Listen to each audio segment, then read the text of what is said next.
Magandang araw mga kaibigan. Ito ang tanong. Bakit ang administrasyon ni PBBM ay takot na takot sa mga maisog rallies? Ginagawa nila lahat ang pwede nilang gawin para pigilan or isabotahe. Okay, lalo na ito ngayon, itong maisog rally sa Bustos, Bulacan. Grabing panggigipit. Okay, i-share ko sa inyo ang balita ng SMNI tungkol nito. Urong-sulong ngayon ang may-ari ng venue na pagdarausan ng maisog rally sa Bustos, Bulacan dahil sa bantang malalagay sa alanganin ang kanilang mga pag-aari. Kasabay niyan ay tinawag namang neo-Nazi tactic ang ginagawang panghaharas sa mga kritiko ng administrasyon. Si Almar Forzuelo magbabalita. Biyernes ng umaga nagtungo sa lokal na pamalaan ng Bustos, Bulacan ang mga organizer ng Maisog Peace Rally. Layo nitong ipaalam sa LGU na magkakaroon ng rally sa kanilang lugar ngayong darating na linggo. Ang naturang hakbang ay hindi sana kailangan dahil gaganapin naman ang venue sa isang pribadong lugar at base sa Batas Pambansa or BP 880, hindi kailangan ng kaukulang permit sakaling magsagawa ng pagtitipon dahil karapatan ito ng taong bayan. Pero naging pahirapan ang sanay simpleng pagpapaalam lang. Bigyan ng permit. Di ba? Ngayon, kung ayaw kami bigyan ng permit, kami ang gumagawa ng aming way para ipakita sa inyo na nalikan po yung usapan namin may-ari. In fact, kay Gigabin sir, dapat nga labas yung gobyerno dyan. Kaya na, tayo, para lahat po tayo hugas kami malinis. Bigyan nyo na lang po kami ng explanation bakit po nahihirapan kami kukuha ng permit. Kasi malinaw po sa sinasabi sir ng BP 880 na hindi naman talaga namin kailangan ng permit. Nagugat ang lahat ng ito matapos na ibalita ng SMNI News nitong Miyerkules, April 24, 2024, ang ginawang prasko ng TAPS Coalition. Sinabi kasi doon ng grupo na matutuloy na ang Maisog Peace Rally sa Central Luzon at ito'y gaganapin sa bayan ng Bustos, Bulacan. Ayon kay Verdel de los Santos, regional organizer ng TAPS Coalition Central Luzon, na tinawagan umano ng mga taga-Malacanang ang may-ari ng venue at pinagbantaan. Kasi may pressure na naman. Yun nga, add-on may tumawag dun sa may-ari kinabukasan at ang sabi pinipigilan pa rin. At ang nakakalungkot, may pressure na sige po itutuloy nyo, baka balingan yung properties nila. Bagay na kinumpirma ng may-ari ng venue. Kasi po, ang nangyari, ganito.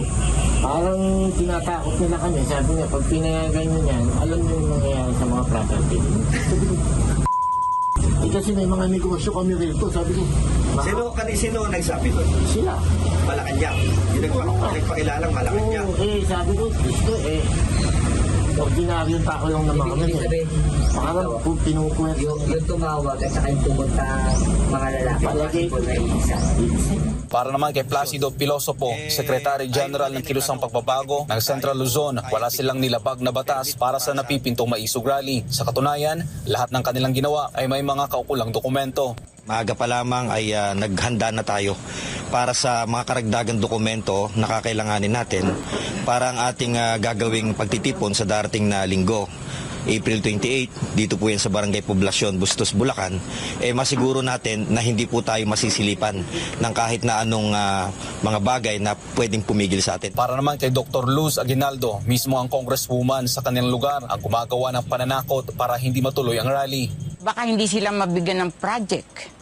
Kasi from congresswoman mismo, nagmumula ang pananakot. Samantala, ayon naman sa dating Presidential Assistant for Economic Affairs to Philippine President Fidel V. Ramos at isa sa mga konsultat noon ni dating Pangulong Rodrigo Duterte na si Jose Alejandrino, walang kahit na sino ang dapat na pumigil sa isang mapayapang rally dahil nakasaad ito sa konstitusyon.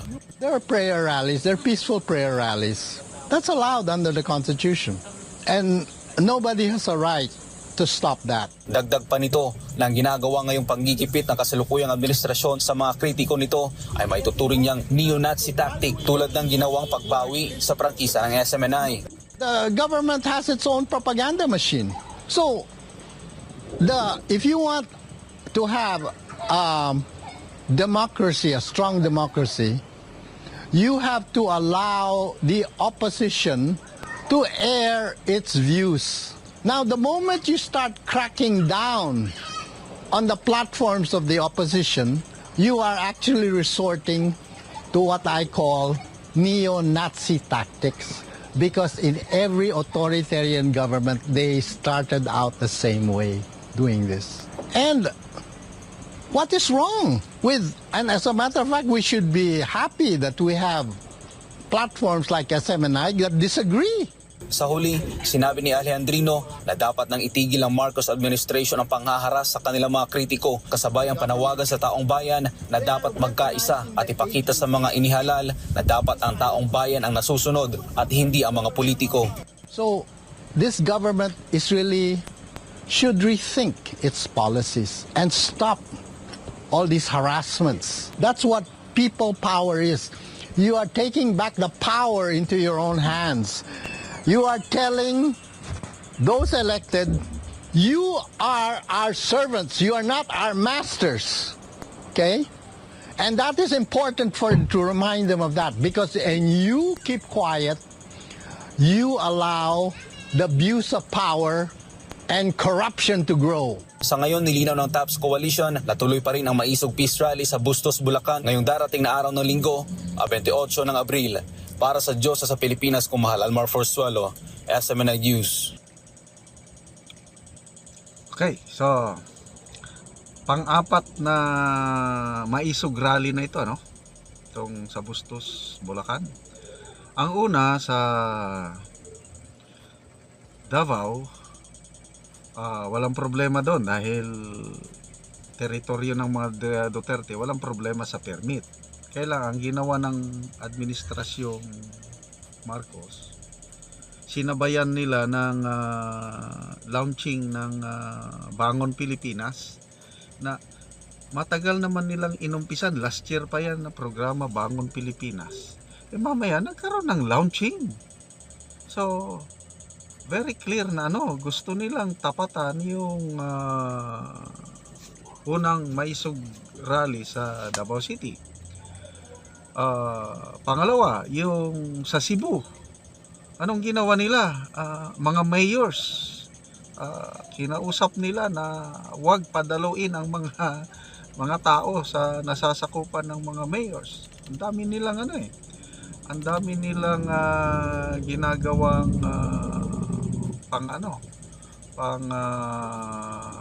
sabotahe. Yung pangatlo, yung Tagum Rally. Yun, sinuspende ang governor ng Davao del Norte. Ito na ngayon, pang-apat. Bustos, Bulacan, grabe. Provincial government, Malolos City LGU, ayaw bigyan ng permit. Tapos nung nakakuha na ng private venue, tinakot ang may-ari. So, natakot ang may-ari, binawi ang kasunduan. Ito ngayon, pangatlong pangatlong venue na ito na coordinate ng mga organizers. At ngayon, na-interview na. Grabe, simpleng tao lang. Siyempre, may renta may negosyante. Kung ako ang may-ari ng venue at magbabayad naman, total peaceful rally, talagang papayag din ako. Bakit tinatakot? Tinatawagan ng taga Malacanang. Diba, grabe na? So, anong ibig sabihin nito? Ito lang ang aking analysis, opinion. Kikita nila na kung tuloy-tuloy ang mga Maisog Rally, ito na yung unti-unting dahilan ng pagbagsak nila. Yung kung bahay pa, para bang anay. Pag ang bahay mo napasukan ng anay, yun na, unti-unti nang hihi ng pundasyon dahil kakainin ng anay yung kahoy o ano. So, bakit takot sila sa mga Maisog Rally na wala namang gulo? Mayroon bang kaguluhan na nangyari yung mga naunang Maisog Rallies? Wala naman. Kasi kung nagkakagulo sana, pwede. Huwag na nilang payagan. Kaya lang, salita lang. Ayaw nilang marinig ng taong bayan yung mga pronouncement ng mga nagsasalita sa peace rallies. Bakit ayaw nila? Ibig sabihin, may kinakatakutan sila. Di ba ganun yun? So, nasaan ang demokrasya? Nasaan yung sinasabi nila na freedom of the press? So, parang masahol pa nung martial law. Ako, may isip na ako, may memory na ako. High school na ako nung martial law. Although admittedly may konting sa freedom of the press, at least martial law yun dahil may threat sa national security, yung pinagsabay na Muslim secessionist problem, gulo sa Mindanao, gulo sa buong kapuluan dahil sa NPA sabay MNLF. So yun, may konting control sa media. Ngayon, wala namang kaguluhan ngayon. Bakit ganun na lang ang yung pambubusal nila sa SMNI? Ang SMNI, laking tulong sa gobyerno natin para tapusin na ang communist insurgency problem. Kung ano pa yung media outlet na all-out support sa ating kampanya laban sa mga teroristang komunista, yun pa ang pinasara nila, indefinite suspension, na hindi dumaan sa due process. Kasi lumalabas ngayon, walang complainant, walang complaint. Kasi ang naging basihan ng NTC sa pag-indefinite suspension is yun lang resolution ng House of Representatives. Ano yun legislative branch yun, separate branch of government yun. So ang NTC sana as a part of the executive branch, nagkaroon sana ng sariling investigasyon, wala. Ang basihan lang ng indefinite suspension ay yung resolution ng House. So dito mo na makikita na wala na tayong silent martial law na po tayo, but wag po tayong patatakot. Yung mga malalapit dyan sa Bulacan mag-attend, tayo naman na malalayo makinig na lang sa live streaming.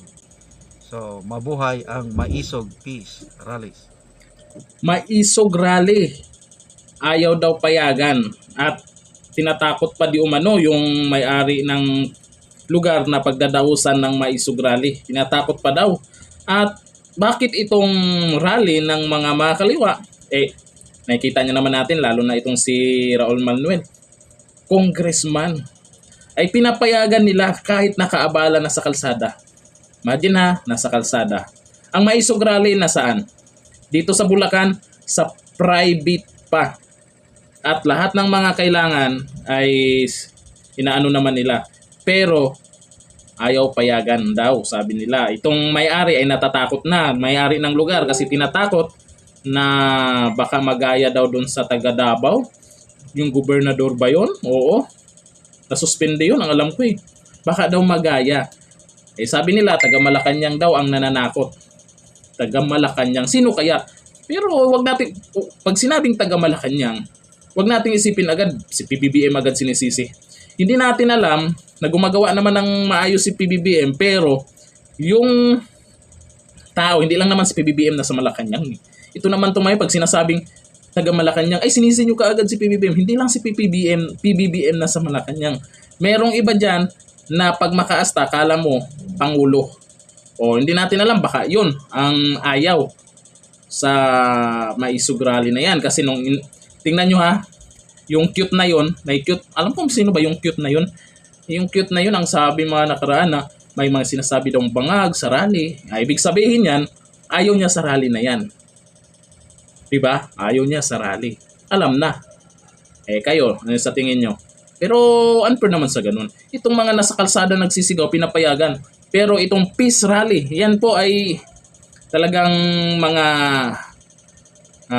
may mga pwesto sa bayan din yang mga yan ang pumupunta. Mayroong mga leaders ng Muslim, leaders ng mga magsasaka. Oo, meron dyan. At marami pang iba. At ang daming mga sumasali dyan.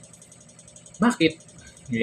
Dahil ba dumadami na ang naniniwala, habang tumatagal dumami ng dumami, no? Tapos dito sa Bulacan, grabe.